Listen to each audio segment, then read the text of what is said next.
hello, I love you. I love you so much. So I'm going to do a video. I'm going to do this video about numerology, and we're going to talk about the numbers. So let's go through this. So numerology is the dates of birth you were born. Okay. So numerology is the dates of birth that you were born. So what happens with numerology is it all encompasses itself. So you could be a 9 and just really destructive, or you can be a 9 and really humanitarian. Now, this will depend on your chart, your astrology chart. So it's almost like they come hand in hand, okay? It's the other half of it. Numerology, numbers, astrology, right? And then through those numbers, you can be a leader, which is a 1.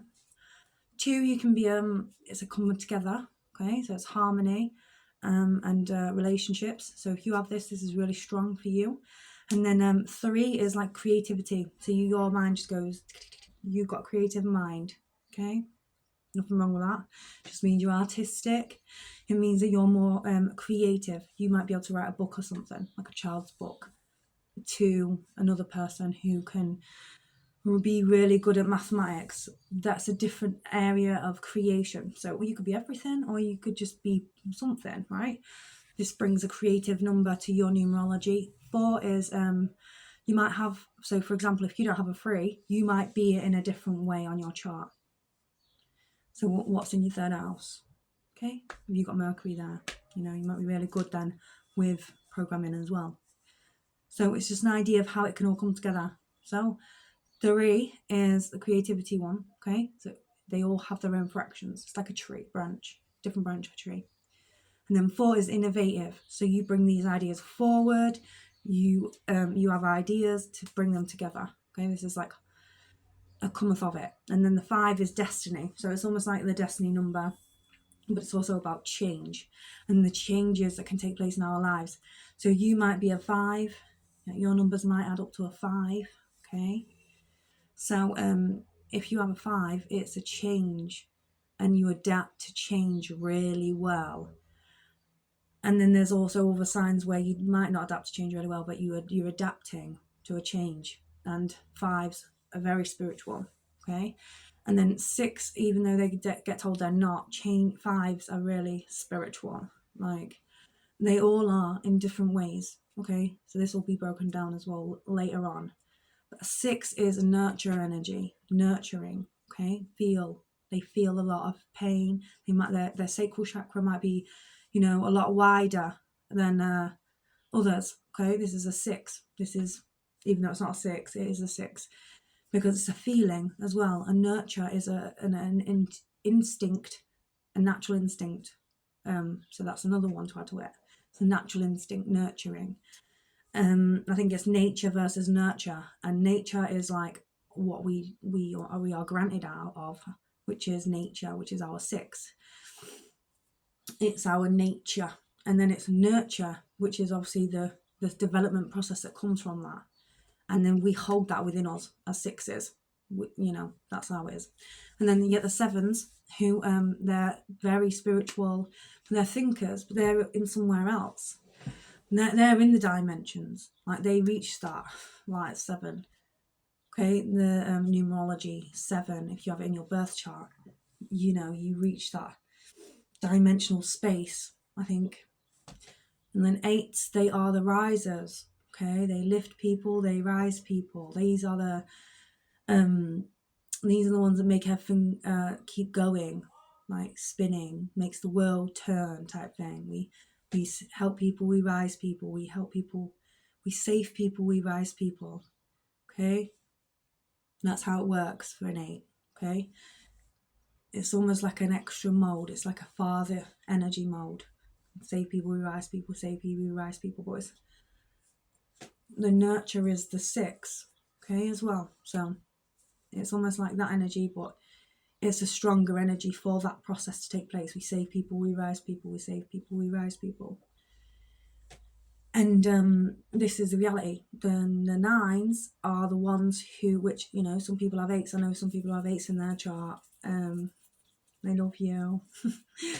And then you have 9s. And then the 9 is basic humanitarian.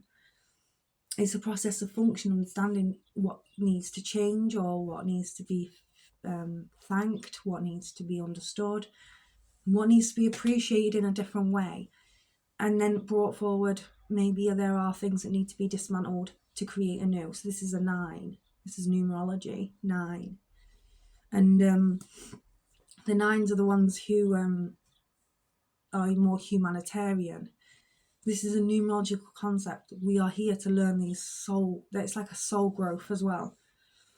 So I'll give you one. I have a 9, so I'm humanitarian. So I can see that how 9s might work to create something bigger, right? So, or something better, and realizing when the 9s are meant to be the ones who are the old souls as well.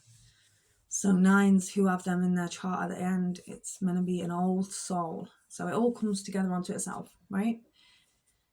And if you have these in your chart, in your birth chart, so you might be a 4, you might have some 4s in there, you're innovators, you are there for change, like that's why you're there, you're in positions, your points, right?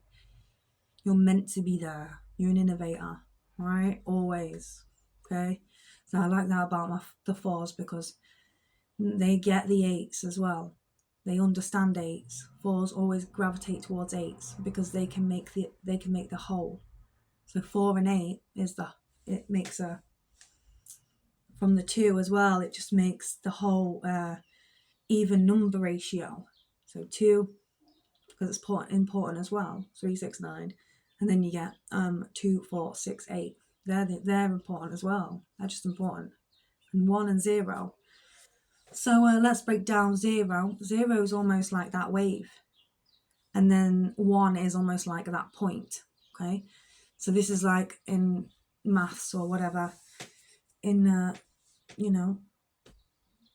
computer, and 0s and 1s are always the first digits to fall through. So this is a wave and a point, and they connect. So this is how you can understand shifts in dimensions as well. And that's like going off now. I'm like, woo! But come back down again. 9 is the ultimate. It joins back onto 1, so they connect as well. 1 and 9 simultaneously stand together. 1 and 9, because it has to go back onto itself. So it's a different kind of play on numbers and play on words. It's a play on number, right? 9s and 1s. The 9s are the ones who are humanitarian, and then the 1s are the leaders to get it done. So you might find you might gravitate towards 1s a lot. 9s might gravitate towards 1s.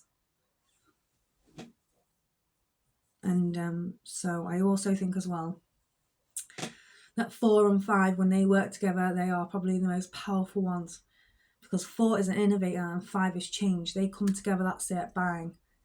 Things just changing constantly, right? And they're not just like a point, they're just like a it's happening, like we're creating change. If a design needs to take place, I can see it. I can see it already. I'm a 1. I can see this, and then you hit your 5 and your 4 and your 5, and then you change it. Bang, no. And then you let it go. No, this isn't my reality. This isn't who I am. 4s and 5s are so strong, and you might find yourself working towards those. A 4 might work towards 5. I see this just through observation. To think about it though, in numerology terms, is because what we need to do is, when we understand the astrology, which I just did before, and then we integrate a numerology, there is always something else to add, so we can bring that puzzle together, so we can step back, and then there's more puzzles that really create a hive of understanding that they're all connected. And that numerology is important because it explains a lot of things about us that we might not necessarily have knew before, and I think this is why it's used as well. So we have numerology, astrology, and this is a Freemason concept. I did say this. It's a Freemason understanding, because Freemasons like to bring in geometry as well. So, you know, I can see how astronomy is really important to them, and so astrology would be, okay. And I also think that because the Freemasons look to the stars, that's one of their it's a constellation as well. But it's based under astrology as well, astronomy mainly. But what they've done, it's almost like the Freemasons have just gone round, picked everything, put it together, and gone, how can we make this make sense to accept religion? And I think this is one of the most profound ways to have come forward in a Freemason to really show dedication to loving our hearts, how far we can rise with connecting religions together. So it's almost like a really good pivotal moment there for the Freemasons to have done that. It's very nourishing that they've been able to figure that one out. And this is why I agree with Freemasons a lot, because they do try and put the religions together, and they have done it. So I like to talk about religion a little bit, but numerology is important because it's almost like an extra. Religion is, which is different, right? So you get astrology and then you get religion. So it's almost like astrology is this, it's your life going to play out, but it's loads of other people's as well. So everyone's, that's theirs. And then below is the land, and this is what we've seen play out in an occult consideration to a history or a folklore or a legend. And it's almost like they're played out, and it's almost like a position in a planet, in a place, in a time from up there. So it's a snapshot of the encompassment of, this is why astrology is important, this is why religion is important, because it all comes together and makes it make sense when you step away. And also I think that, so I don't really know much about Freemasonry, the Freemasons themselves, individuals, but I like their analogies, right? But I also think that they've used their heart as well in situations where, for example, bringing religions together, not having a stigma to a religion, so you can bring it together. But they say don't talk about it in there when you're in there. I think I heard that. But religion isn't something that we speak about on Rinia, but it's almost like, why don't you speak about that? And I think it'd bring it together if it does, but it doesn't stigmatize a religion. That's what I like about that. It comes from the heart, right? So this is an underpinning of Freemasonry, I think, and that's one thing that I wanted to get across. But like I said, astrology, okay, and numerology, it's almost like that's a different fraction, because we did fractions. That's a different fraction to understand the complete picture, okay? It's the best way I can explain it, from observation 2D, and then 6 as well, and then going back to a 2, 4, 6, and this is innovation. And it's it can be seen as a spiritual one, or it can be seen as a like a growth in a spiritual one, or it's just programmed. It's just like, no, ain't happening.